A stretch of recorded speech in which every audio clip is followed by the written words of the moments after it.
My name is Amy Ongeso. I work for the Legal Empowerment Network convened by Namati, and I am based in Nairobi, Kenya.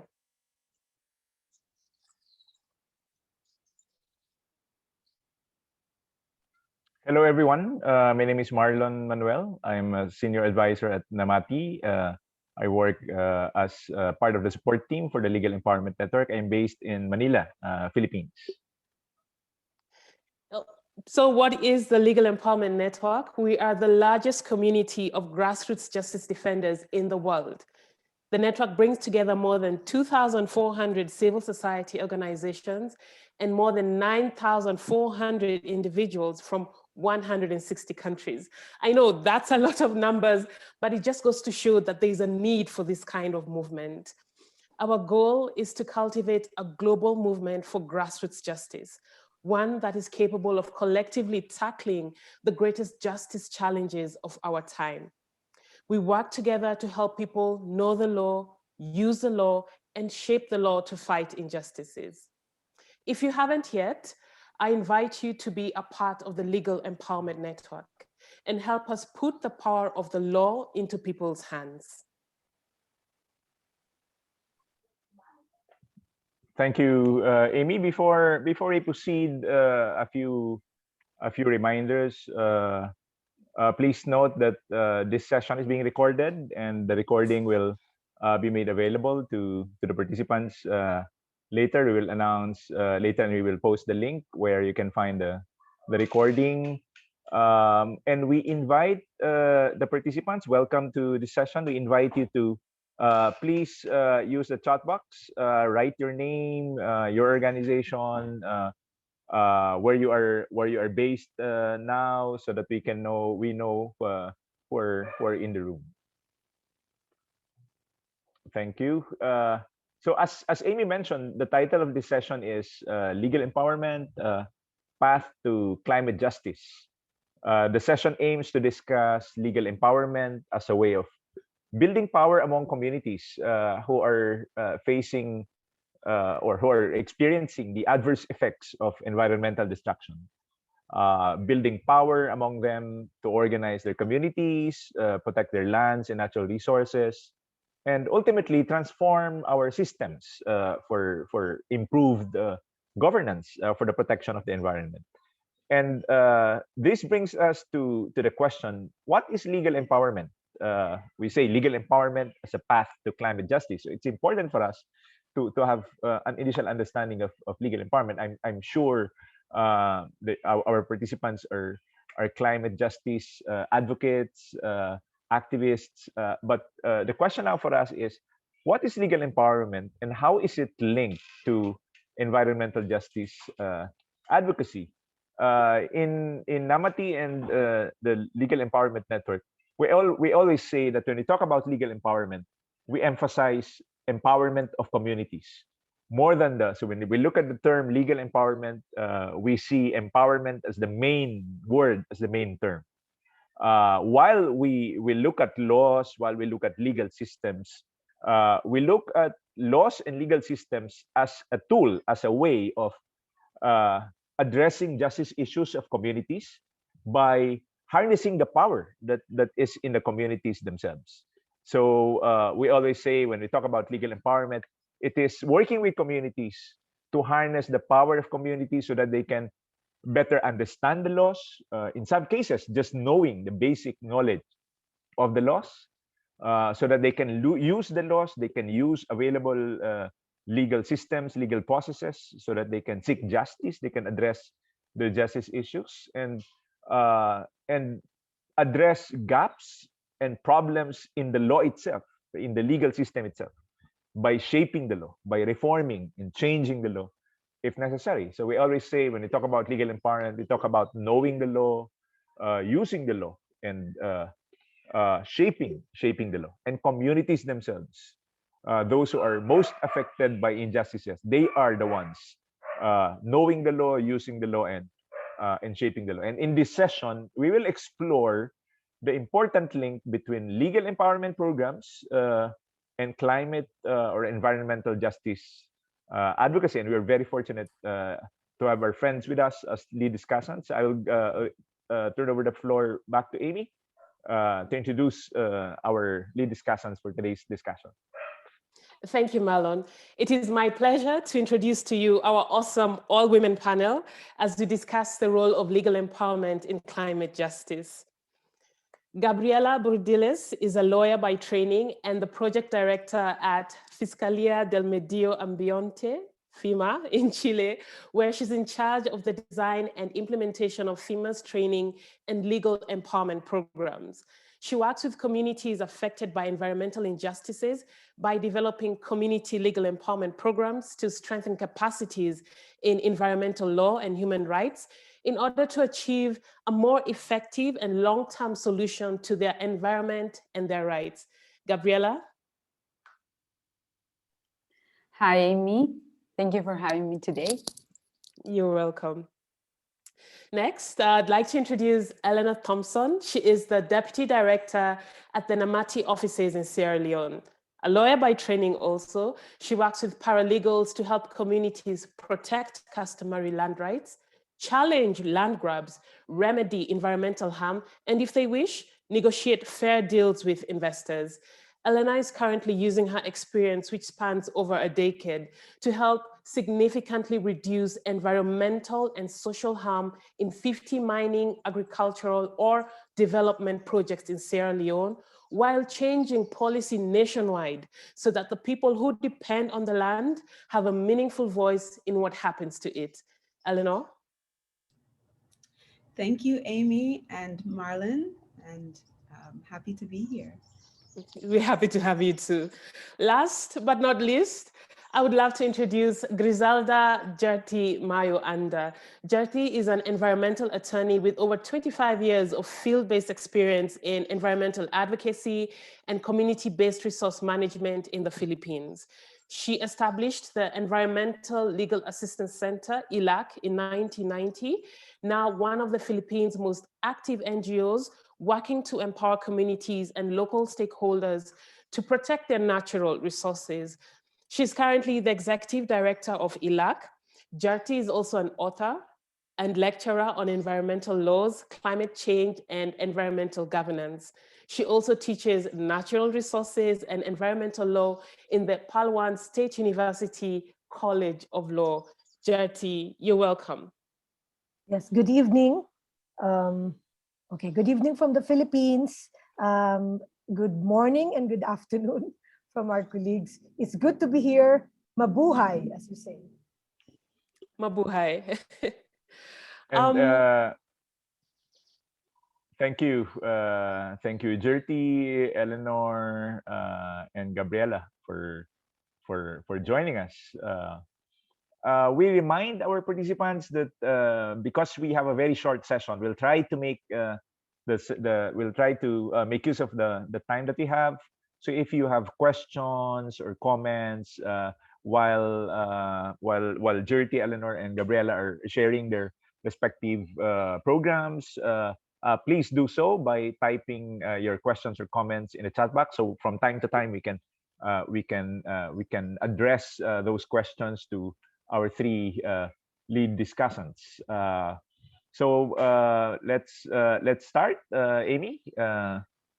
Let's start with the best way to understand legal empowerment is to know how legal empowerment is happening in actual practice. So, Amy. Exactly. Marlon, you just said the question I was going to ask, which is please briefly describe or share your experiences of your legal empowerment work. We will start with Jerti. Starting, well, more than 25 years ago, we did our share of responding to community requests for training about environmental law, knowing the rights and remedies, and this concerned a pollution problem in the Visayas. And then, so the communities actually demand knowledge. And then later, they also need skills on how they're able to prepare documents. How can they help lawyers document violations of environmental laws? And then the need as well to collaborate with other groups. So you also assist them in pushing for reform.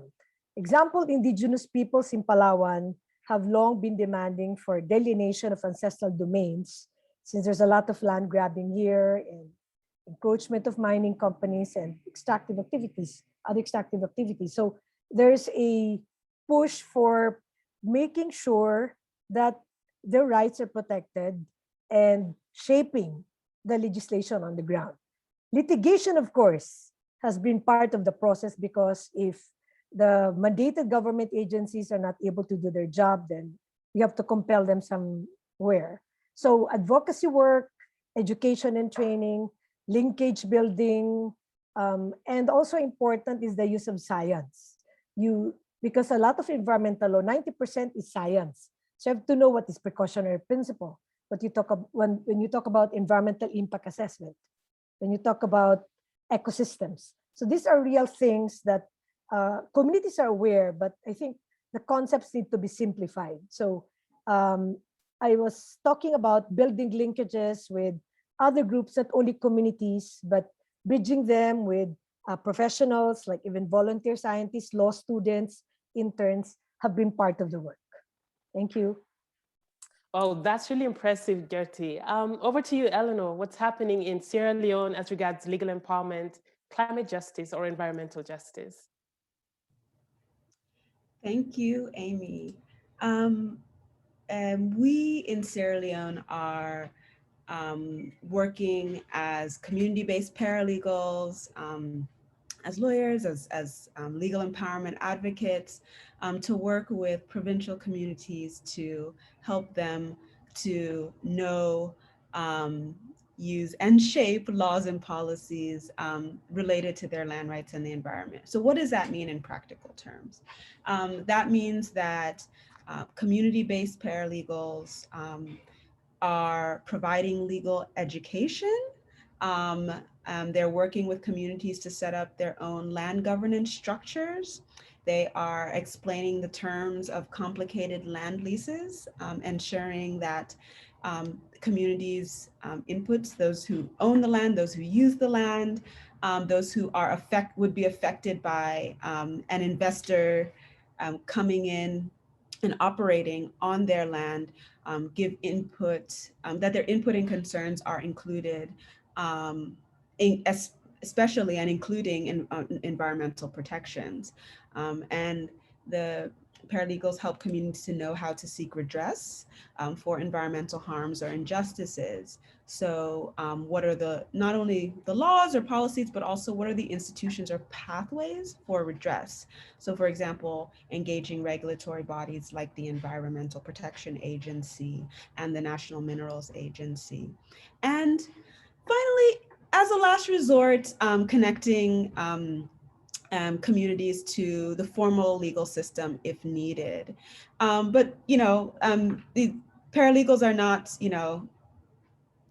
lawyers, they're not scientists, so that they don't have the kind of scientific knowledge that Gertie was just talking about. But paralegals' knowledge of, the law and these issues really come from continuous training, by lawyers or experts on the issue. I mean, their own reading and understanding. And the paralegals usually come from the communities in which they work. And often that means they know the communities well and the best approaches to helping them understand, the law and these complex issues. Thank you, Eleanor. So now over to you, Gabriela. What's happening in Chile? We're curious to find out. I work in an organization called Fiscalía del Medio Ambiente, FIMA, which work for the protection of the right to live in a healthy environment in Chile. To that end, we carry out litigation activities, of course, environmental education, advocacy and research activities, and legal empowerment.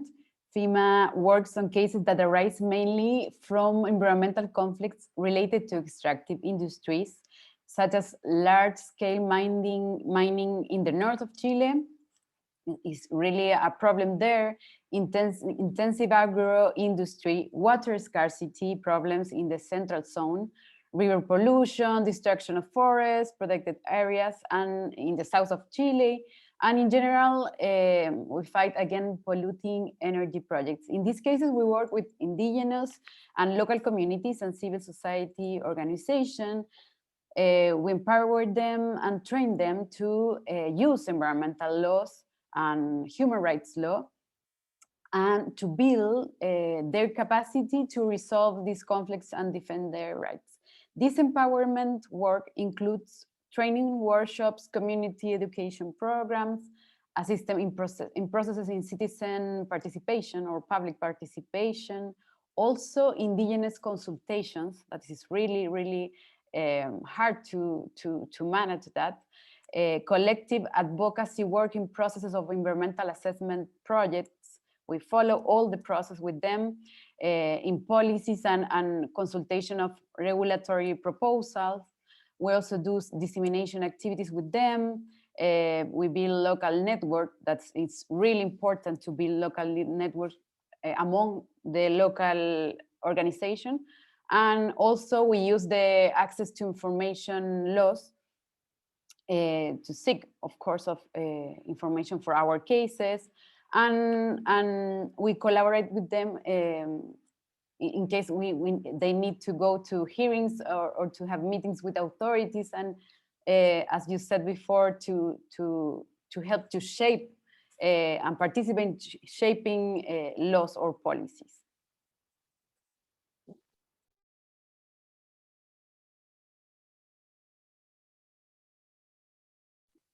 Very, very interesting.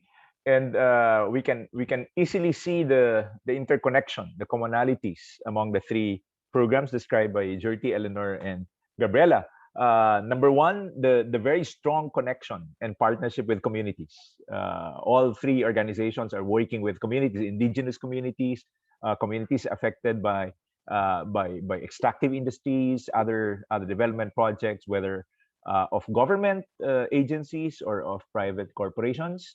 Linkages, networking, the three of them all emphasize the need for communities to work together with not only among themselves and with other communities similarly affected, but also with other groups, scientists, professionals.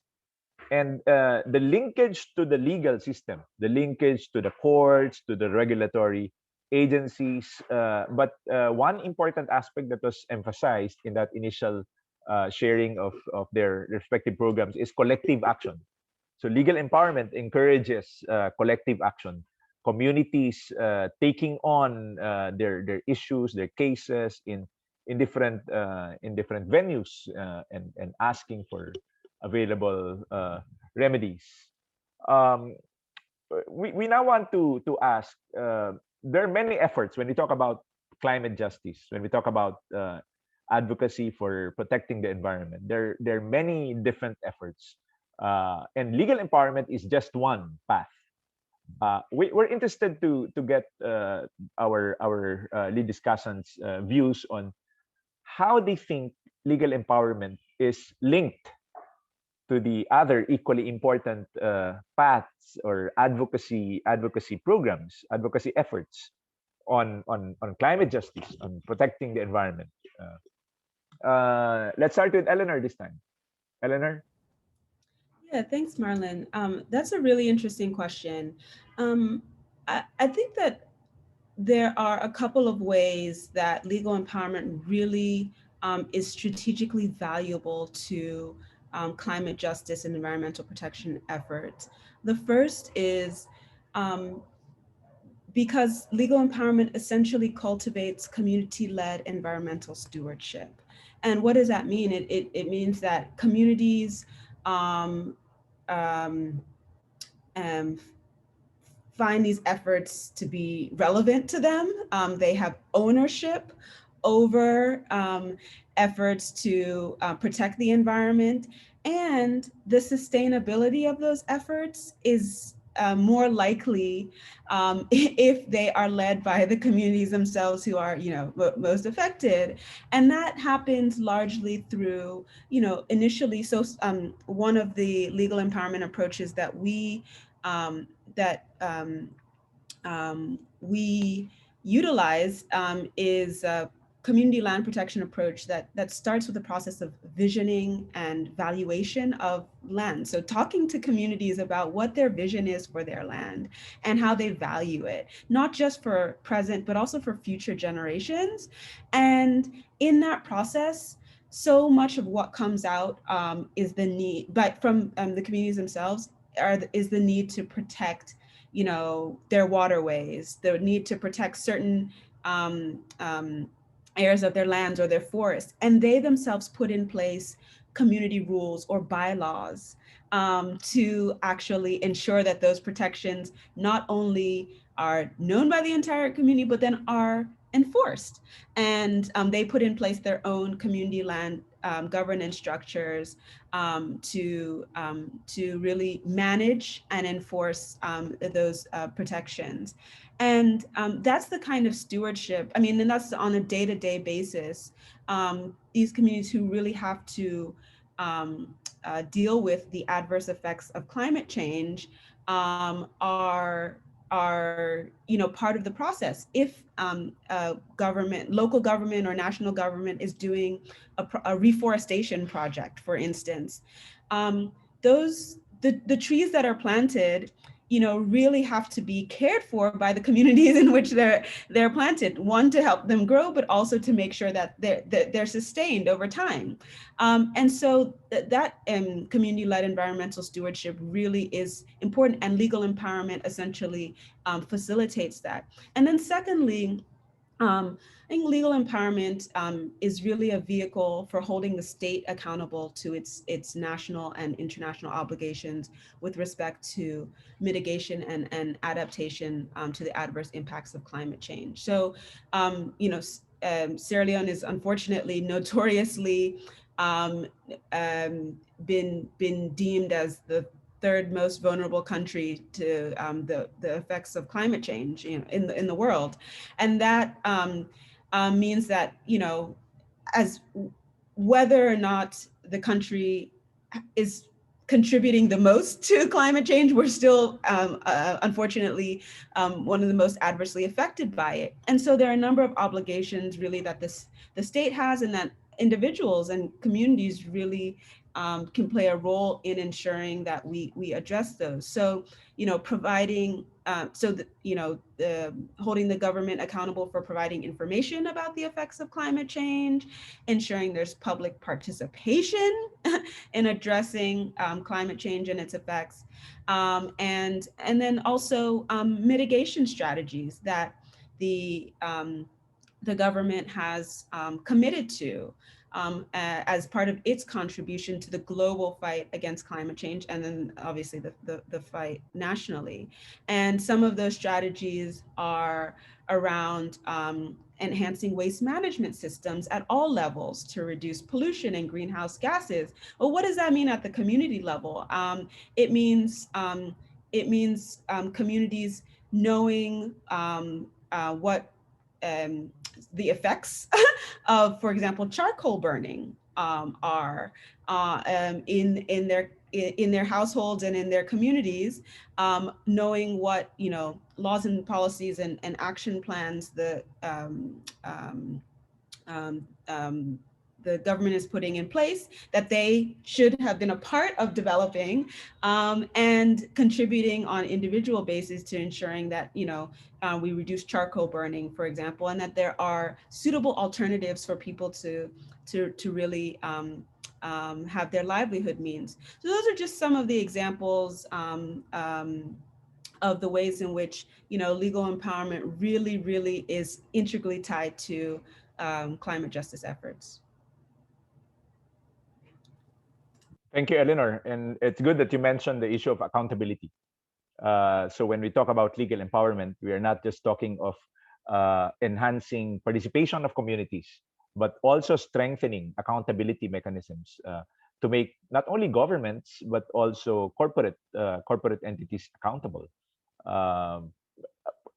Gabriela, we would be interested to know how Latin America is again a hot spot in terms of the work for the environment and the work for climate justice. How do you see the role of legal empowerment in the overall in the overall field? And maybe we would also like to hear from you about the Escazú, agreement, and how you see it as uh, helping communities, or the potential to help communities engage in environmental advocacy. Gabriela? Yeah, I would like to talk about Escazú, and I think to do that later when I would talk about some examples about legal Okay. empowerment in the Okay, our that's region. okay. But We will reserve that for no, later. it's okay. But now I would like to say, I think there are three main points or advantages or of legal empowerment in climate change issues. Firstly, I think that legal empowerment has a function of democratizing access to law and institution. Bearing in mind that this kind of institution and climate change law is really not accessible often to communities. They are written in complex language. There are many technical issues and barriers, especially in this field. Secondly, I think legal empowerment has a function of trying to balance the strong asymmetries of powers that we see commonly in this kind of conflicts in climate change issues, where we are faced with powerful actors. Often they are big transnational companies or public authorities, as you said, who have many resources, such as funding, access to all kinds of advisors, legal advisors, communication, etc., among other resources. Thirdly, I think that unlikely other efforts, such as legal assistance or aid programs in general, legal empowerment seeks to provide communities with tools so that they can use them themselves over time, autonomously, and teach them to others. There is to speak a pedagogical and multiplying effect, and thus a more permanent impact over time to fight climate change. So in short, I think that the aim is to reduce dependence on the often transitory aid that communities receive by participating in many projects that do not build collective capacity in community over time in climate change issues. Thank you, Gabriela, and thank you for emphasizing that when we talk about legal empowerment, we are not only talking about supporting communities by sending lawyers or even by sending paralegals. It's not just legal services, not just legal representation, but building the power within the communities themselves, and that sustains the community's efforts to work protecting their community, protecting their environment. So as Gabriela mentioned, it's democratizing access to laws, to legal remedies, to legal systems and institutions. Eleanor mentioned earlier that Sierra Leone is one of the most endangered countries insofar as our threat to to all of us, to the entire to the global community is concerned. Jerty is from an island province in the Philippines, which is called Palawan, and maybe some of you have heard about Palawan. It's always at the top 10 of the most beautiful islands in the world globally, not just in the Philippines. But it's also one of the most threatened. We call it the last frontier of the Philippines, but it's also the most one of the most threatened. So we'd like to hear Jerty, and Jerty has been in environmental justice community for a number of decades. How do you see legal empowerment? What is the value of legal empowerment in the overall efforts to protect the environment, to work for climate justice? Jerty? Yes, thank you, Marlon. the Philippines is actually one of the most vulnerable countries. In some data, it's top 1, top 2, top 3, the Philippines, as an archipelago. And coming from an island province, which is equally vulnerable, you think about how a community group can collectively work with other communities and build a constituency. You build a constituency that will seek to effectively enforce laws, which are relatively good, they may not be perfect, and also seek accountability, both from government and also the corporate and the private sector. And to be able to do that, the communities definitely would need knowledge, skills, and capacities to be able to engage government. Because, example, an indigenous group would have a beautiful forest of about 100,000 hectares. But then a mining company comes in because they want to invest. But if you talk about climate, the role of forests in actually addressing climate change is very important.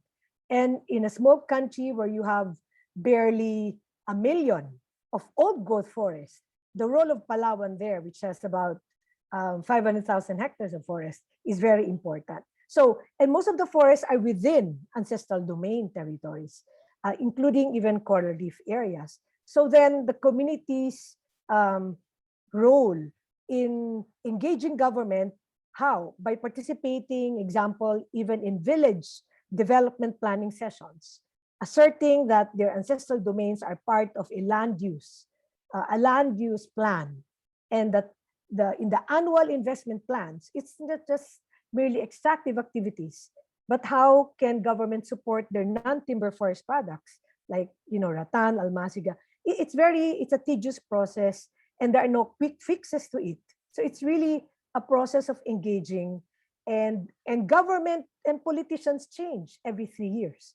So the challenge as well of sustaining the community leadership, sustaining that momentum, is also very challenging for us. I also like to support what has been said by Gabriela and Eleanor about good governance, because you do have many laws in the Philippines, but laws are only as good as their implementation. And we do have laws saying that it must be participatory, inclusive, transparent, and accountable.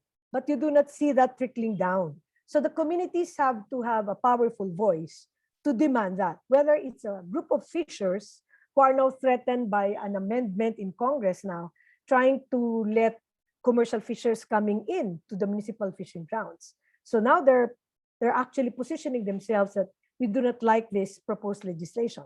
So that is legal empowerment. When you try to participate now in a broader arena where they can assert their voice, because it is very important that they have access to the rich fishing grounds vis-a-vis the threats. I think that is very, very important. Now, I'd also like to stress last point on the tools, because at the moment when you do have social media, it is very gratifying to see that indigenous peoples now, we do have training, knows how to use a GPS and can already map out areas where forests are destroyed by a monocrop plantation company, which we used as evidence in an administrative case. I mean, I never thought that that would be possible, but we had volunteers who were experts on it. And I think it's very important that even in remote areas, if there are community leaders who can be trained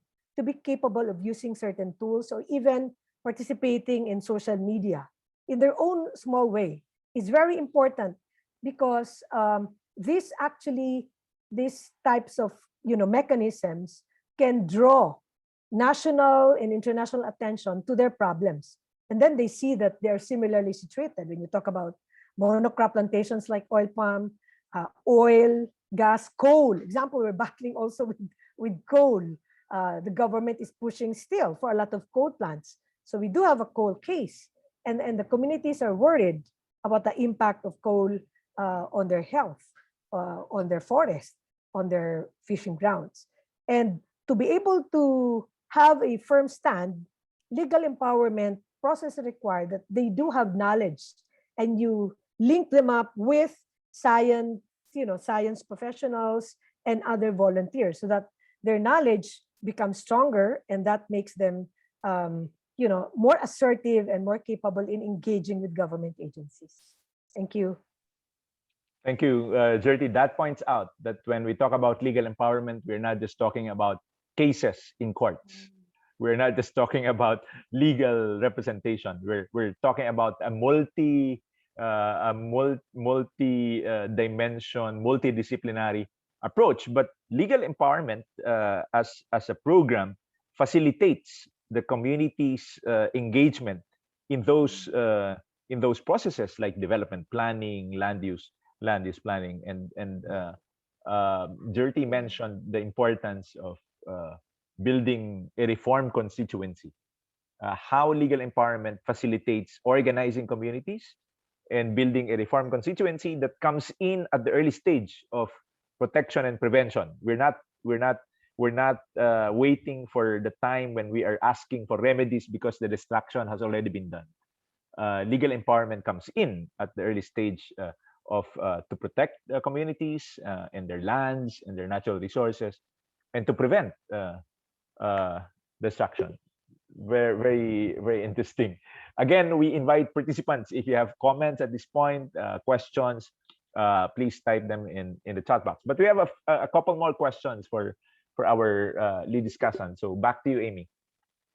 Thank you, Marlon, and thank you all for such very rich contribution towards the strategic value of legal empowerment and the centrality of the community and tapping into the community's agency to realize some collective change. But one thing we know is that this work is not easy. And as Gertie said, there are no quick fixes. A lot of the time you're in the communities and you're wondering, are we making any significant or tangible change? So our next question really goes to that. In working with the communities, the grassroots communities, have you been able to link their efforts to advocacy for changes in law and in policy? I will start with Gabriela, because we had mentioned Escazú briefly, and Escazú could serve, could start as a good example to show how these efforts have been realized. Thank you, Amy. Yes, it's true. I think I agree with Marlon. Legal empowerment is not just cases, it's not just courts, it's broader than that. And Escazú is one example. The Escazú Agreement, and I will explain you what is that name. This is a great work that the civil society from Latin America and the Caribbean have carried out between 2012 and 2018 to promote the adoption of this great convention, which is the first environmental treaty of Latin America and the Caribbean on the right to information, participation, and justice in environmental matters. It is an initiative similar to the Aarhus Convention in Europe, but which innovates on a number of issues. I think the main issue is the first worldwide treaty that addresses the protection of environmental defenders. What I would like to highlight here is the active participation of civil society, including grassroots groups throughout Latin America and the Caribbean. We organize ourselves in a network called the Access Initiative during the almost 8 years that the whole process lasted, and where it was necessary to empower at the national level in each country and to disseminate the importance of this agreement. And we had to explain what is access to information, what is access to participation, etc., in a language that is really complex sometimes, in order to formulate proposal by the public to the government. To give you an idea of what this work was about, we carry out a lot of workshops, public events, side events, and all these meetings and negotiation meetings. We prepare a lot of dissemination materials, opinion articles, conducted courses on Escazú. We prepare videos, media campaigns for the ratification. For example, in my country, Chile haven't ratified this agreement, but we are really pushing forward for that.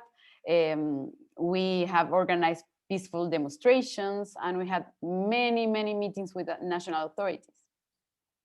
So this is a good example, and we achieved to adopt this agreement in 2018, and now in 2 weeks more, this agreement will enter into force in the region. So it's a really good effort and an example of public participation and legal empowerment in these topics that are really complex sometimes.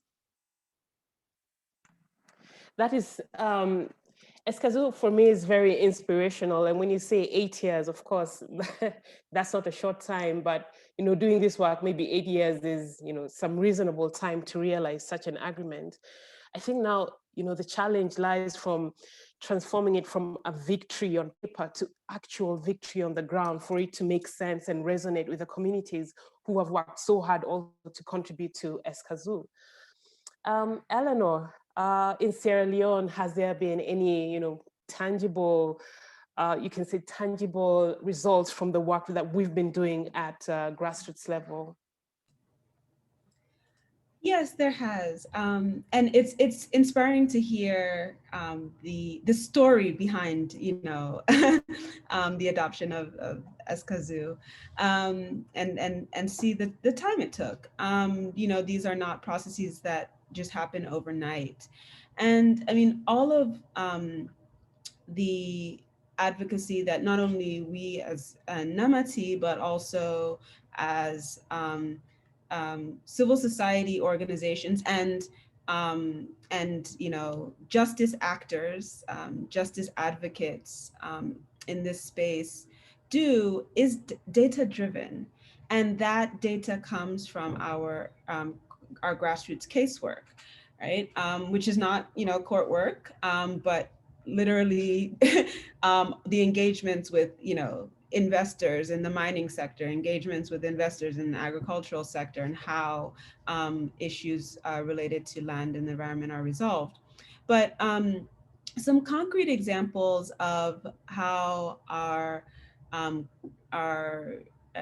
work with grassroots communities has contributed to advocacy for legal reforms has been through community input into whether it's the 2015 national land policy that is currently really one of the most progressive policies that it's certainly one of the most progressive land policies we've had in a very complex legal framework for land, but one that is really centered on communities and land rights holders really getting the full benefit of their land and protecting the environment, and also through agribusiness investment approval processes. So, for instance, one of the challenges that the communities that we work with continue to face is this imbalance in the process of negotiating land deals. And so, without the assistance of paralegals who are there to, provide information about, what the current laws say about, how much land can be acquired or how land can be acquired, in the provinces, what their rights or possible protections they have and can advocate for in these negotiations with large-scale land investors.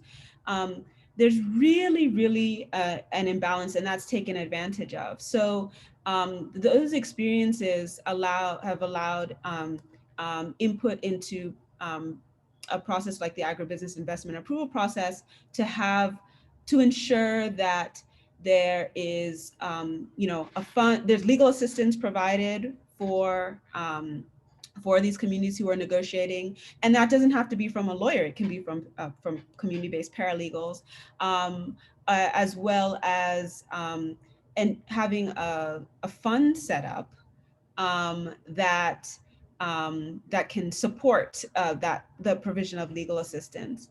And then we've seen our work with grassroots communities translate into some model laws that have been put forward to really reform the land sector. One on customary land rights, and another on land administration bodies. One of those ways, it's interesting that Gertie talked about land use planning. Most of our population relies on, agriculture. We have mostly a rural population. I mean, we have a small overall population of 7 million in the country, but most of that 7 million is rural and relies on agriculture.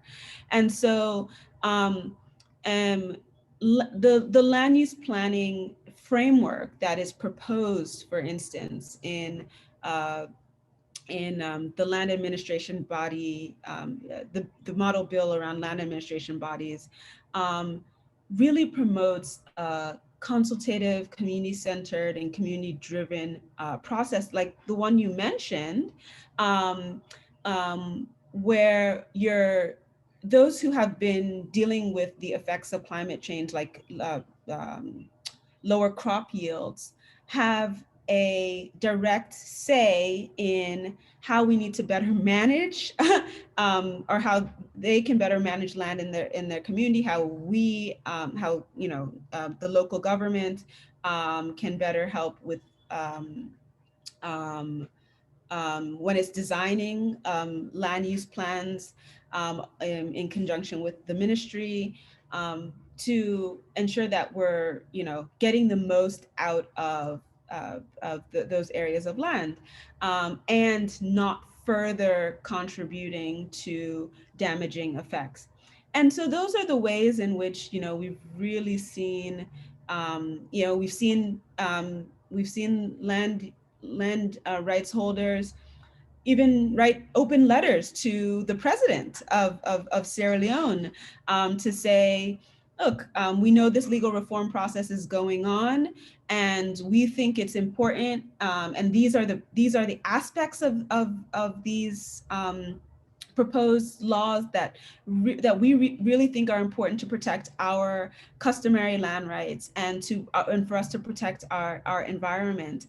So please push this process forward and ensure that these aspects that protect us and protect our rights, while also promoting development, but that protect us, your citizens are included. So yeah, we're seeing different efforts, translate into national advocacy efforts.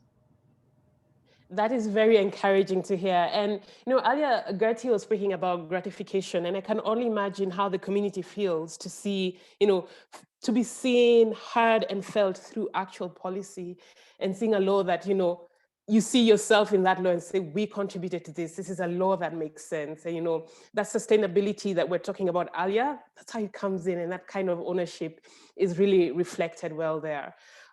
Gertie, what has been your experience with transforming, grassroots work to kind of policy change or advocacy efforts?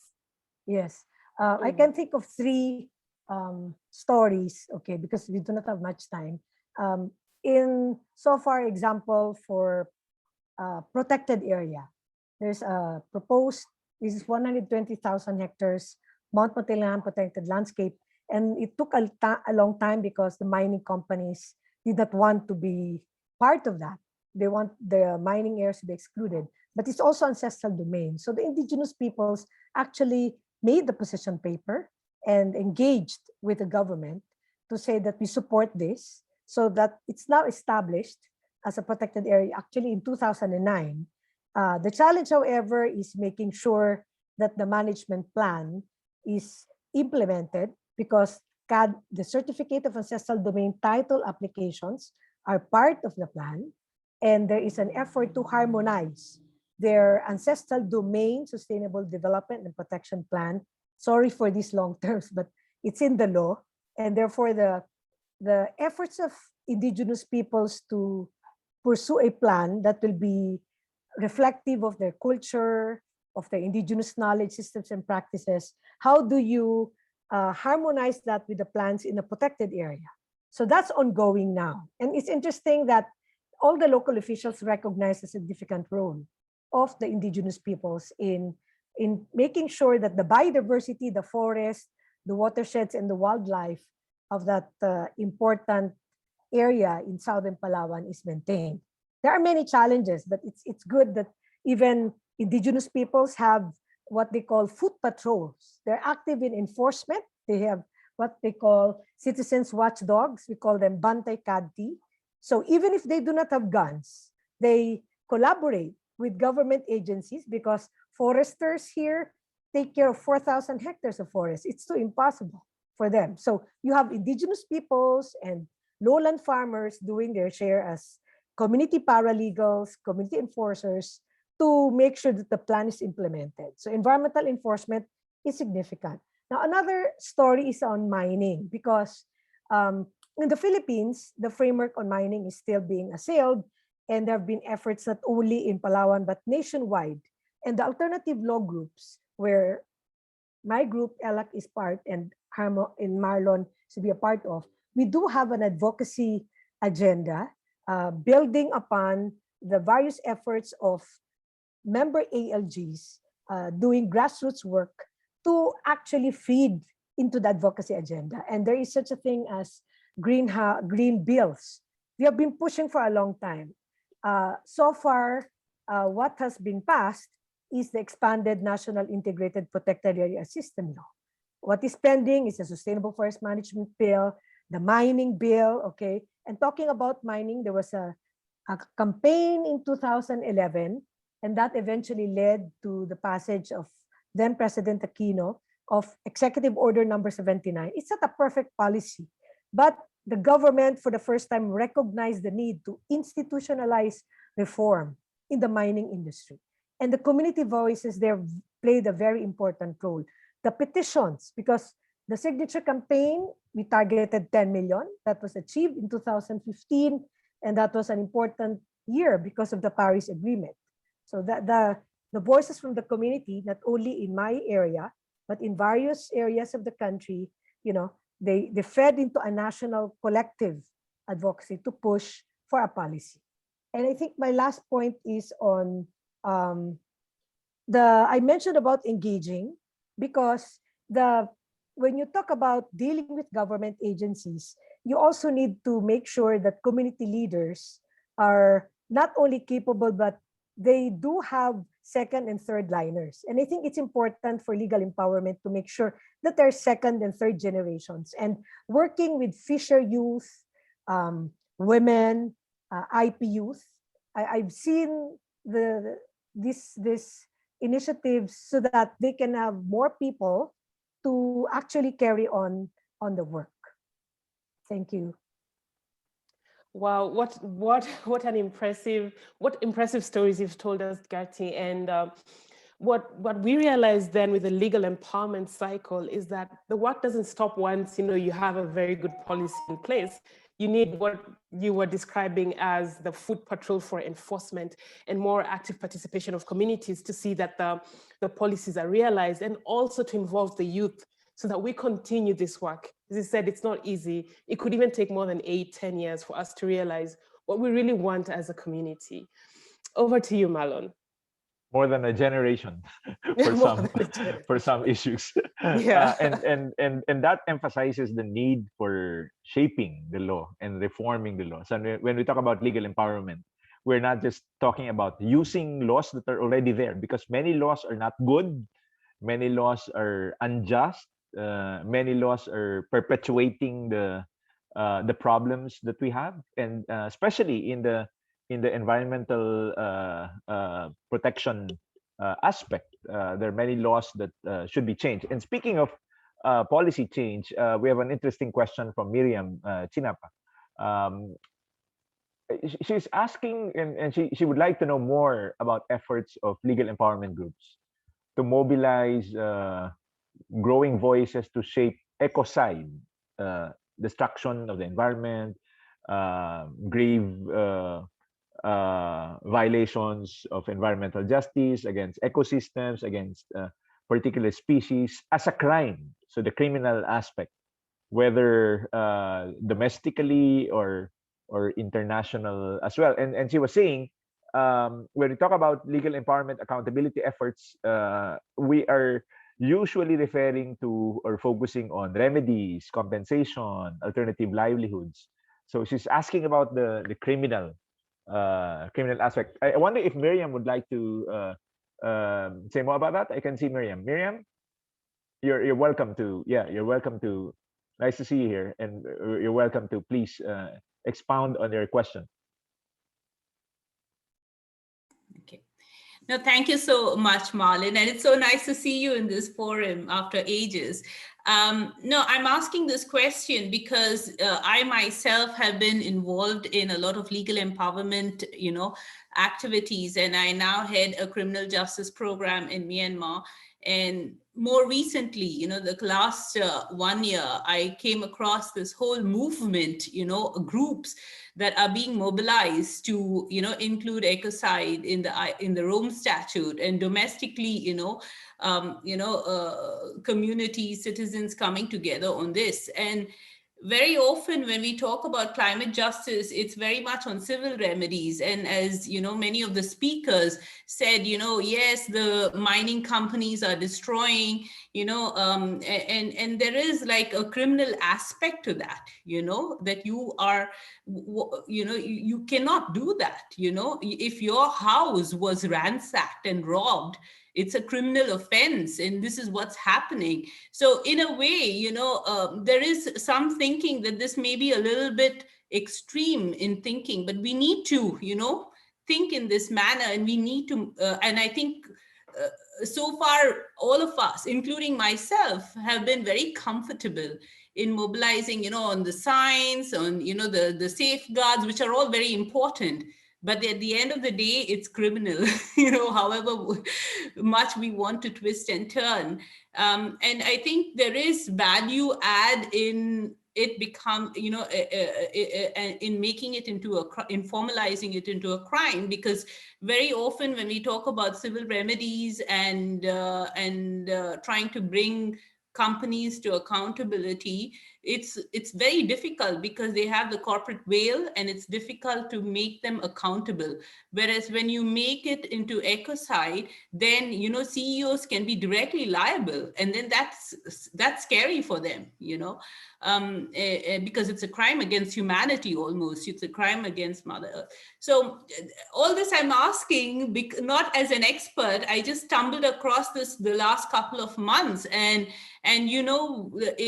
across the world we have the youth groups, Extinction Rebellion, Fridays for Future, and India, where I'm from, a lot of young youth or activists are getting arrested, for articulating this. And even among climate justice activists, there is a thinking that this is a little extreme, in thinking, but I don't think it is. I think we need to be bolder in articulating it and go beyond civil remedies. So I was just thinking that, what is your experience in this? Because so far I've heard only about, safeguards, policy in terms of trying to change the laws to, give compensation or things. So yeah, I'll stop there. Thank you, Miriam. And anyone can address that. Yeah. That question. Yes, Jerty. I see Jerty. Yeah. Well, just quickly, there are many environmental laws, Miriam, in the Philippines, which provide for penalties, criminal penalties. Even with example, the Indigenous Peoples' Rights Act, who there was a local official, they had to sue for not complying with the free and prior informed consent. And there was a criminal penalty there. Unfortunately, the court did not award imprisonment, but a fine was imposed. And that was the first time against a mayor of Southern Palawan for preventing the indigenous peoples from participating in allowing a pearl farm corporation to enter into the ancestral waters. A beautiful area. So there are penalties. I think the challenge is, while the laws may not be perfect yet, but because there are criminal penalties, how can this be actually utilized? Example, in illegal logging, okay, forestry code, you can actually sue officers of a corporation for forestry violations. I agree that ecocide, as you're saying, is an important aspect to think about and to pursue. But why can't we build upon what exists? And then the communities can take advantage of this, whether it's wildlife smuggling, it's illegal fishing, or theft of minerals. These are all criminal violations or violations of the Indigenous Peoples' Rights Act. I think the legal empowerment should actually, in many ways, they have become witnesses, they have become complainants and plaintiffs. In some of the cases I've had Indigenous peoples who have been witnesses in illegal logging cases against, local officials, or accountability cases as well. The challenge in the Philippines is the justice system, okay, with due respect, it's not really that speedy, and there are still costs involved. So it takes time. So we do have a few cases which have been completed, but they're on appeal. So there are opportunities for it. That's what I can say, that the communities can be capacitated because they're doing it at the moment. But we need to build on what exists and see what gaps need to be addressed, okay, and see the opportunities that you've mentioned. Thank you. Thank you, Jerry. I saw Eleanor raising her hand. Eleanor? And then yes, I'm we'll go to Gabriel. Yeah. So I just wanted, thank you very much, Miriam. I just wanted to point out that it's called the Malabo Protocol for short, of 2014, but it has a much longer name. It's the Protocol on amendments to the protocol on the establishment of the African Court of Justice and Human Rights. But essentially it provides criminal jurisdiction, international criminal jurisdiction, to the African Court on Human and People's Rights. And a number of the crimes that are included under the subject matter jurisdiction, there include some environmental crimes, trafficking in hazardous waste, illicit exploitation of natural resources. And it's also important because that treaty provides for corporate criminal liability. So okay, but we're talking about legal empowerment. So how does that translate, communities? It's like what, Gertie has just said, is that communities play an integral, especially when they are involved in monitoring these violations, they play a critical role in not just documenting evidence, but and not just giving, not just being witnesses, but they play a critical role in helping to helping others to understand the scale of, or the impacts, the effects, what actually is the crime and the violations that have been committed. And I think that is really useful. It's just a matter of sort of connecting the two. And I mean, that treaty has not yet entered into force. But, the point is that we have mechanisms at national level, we have mechanisms at a regional and continental and international levels. We need to find better ways of connecting them. Thank you, Eleanor. Gabriela? Yes, I agree with Miriam. In fact, in Chile, in the case of FEMA and the communities that we work with, they don't use the criminal law very much, unfortunately, because in Chile there's no like in the ecocide crime in our criminal code. So there's a bill in the Congress now for more than 10 years to punish ecocide in broad terms. So we don't have this high punishment. And there are many cases of water theft, and there are no punishment with high penalties. Companies are not punished. And civil society is advocating for this new law, this reform. But I think that in Chile this advocacy work has been more reserved for organizations and professionals specialized in criminal law. So grassroots groups are not involved in this conversation, really. Thank you, Gabriela. Just a quick yes or no from our three lead discussants. There's a question from Coralie Guedes. I was wondering if you ever found yourselves working with trade unions where they exist in relation to your advocacies. In your cases, have you worked with trade unions? Anyone? Marlon, just Yes. quickly, not directly, but I remember in the climate inquiry before the Commission on Human Rights, there's a group called Centro.